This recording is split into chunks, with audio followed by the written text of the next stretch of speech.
du Père et du Fils et du Saint-Esprit. Amen. Bien-aimés dans le Christ, nous sommes aujourd'hui dimanche 4 juillet. La parole de Dieu que notre Mère Église nous propose est extrait de l'Évangile de Marc chapitre 6, versets 1 à 6. Demandons à l'Esprit Saint de répandre sa présence dans notre vie et dans notre cœur pour comprendre cette parole et surtout l'accueillir, la mettre en pratique.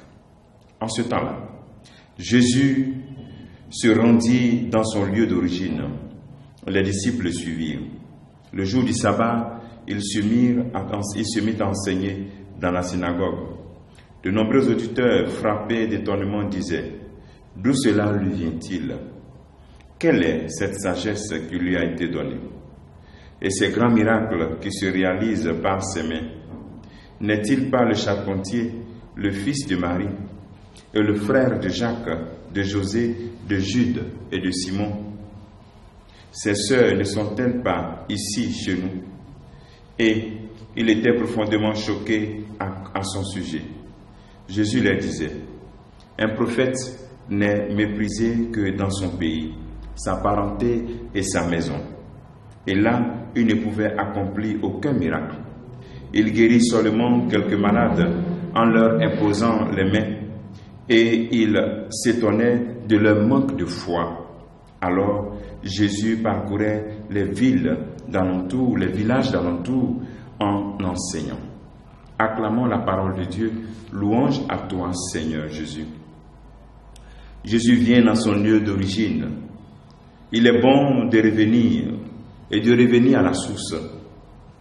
Mais ceux qui devraient le soutenir dans ce lieu d'origine, qui devaient l'accueillir, qui devaient découvrir la nouveauté même de sa vie, la beauté de son enseignement, c'est ceux-là qui manquent de foi et qui sont incrédules.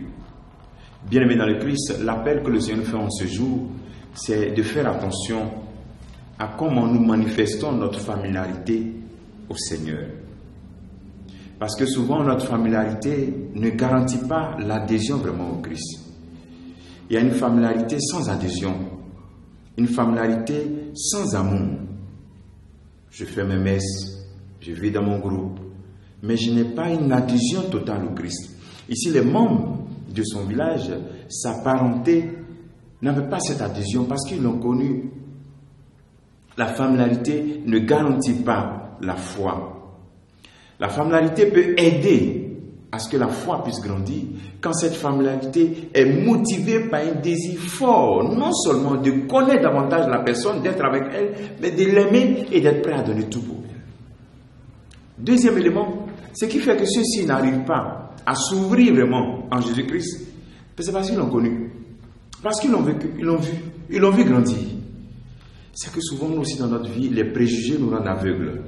Les préjugés font que le vivre ensemble n'est plus une réalité. On ne pense même pas qu'il y a une nouveauté. On t'a vu quand tu étais enfant, tu étais comme ça. Ou bien il y a 2 ans, je te connaissais ici. Et donc cette image que j'ai de toi, c'est collé. Je colle l'étiquette pour de bon.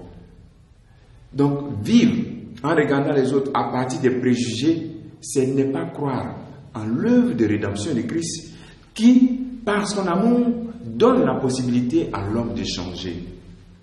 Et nous qui sommes chrétiens, nous devons briser ces préjugés dans notre vie. Chaque fois qu'on découvre une personne, on voit un membre qu'on connaissait avec un membre avec un très familier, on doit se dire que peut-être que ce n'est plus la même personne.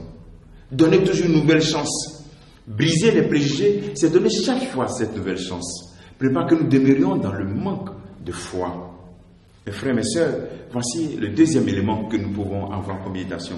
Le dernier élément, c'est quand on dit, bon, ses frères, ses sœurs, vous savez que ce passage est polémique, d'autres s'appuient dessus pour dire que Jésus a des frères et des sœurs. Mais ce que je voudrais qu'on partage, c'est de comprendre que ce débat est un débat qui n'amène nulle part. Ce débat nous fait perdre de vue ce que Jésus est venu apporter. Que je sois protestant, que je sois catholique, je dois comprendre que Jésus est venu pour donner la vie en abondance. Nous devons nous unir pour que nous les chrétiens puissions défendre la vie, rechercher l'avènement de Jésus-Christ dans la vie des autres, rechercher la justice du Christ. Parce que le Christ est venu, non pas pour juger le monde, mais pour que ce monde ait la vie. Mais comment? La vie en abondance. Donc sortons de ces discussions pour aller à l'essentiel, donner la vie en abondance. Jésus nous le rappelle en Jean chapitre 10, verset 10. Demandons cette grâce au Seigneur en ce jour, qui nous donne cette grâce, de l'aimer, de motiver notre familiarité par l'amour qu'on a pour lui, de briser tout préjugé dans notre vie. Et toi, de comprendre que l'essentiel, ce n'est pas si Jésus a des frères ou bien des sœurs, mais de croire qu'il est venu pour donner la vie en abondance et d'être des disciples de cette mission du Christ.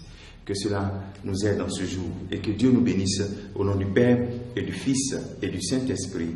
Amen.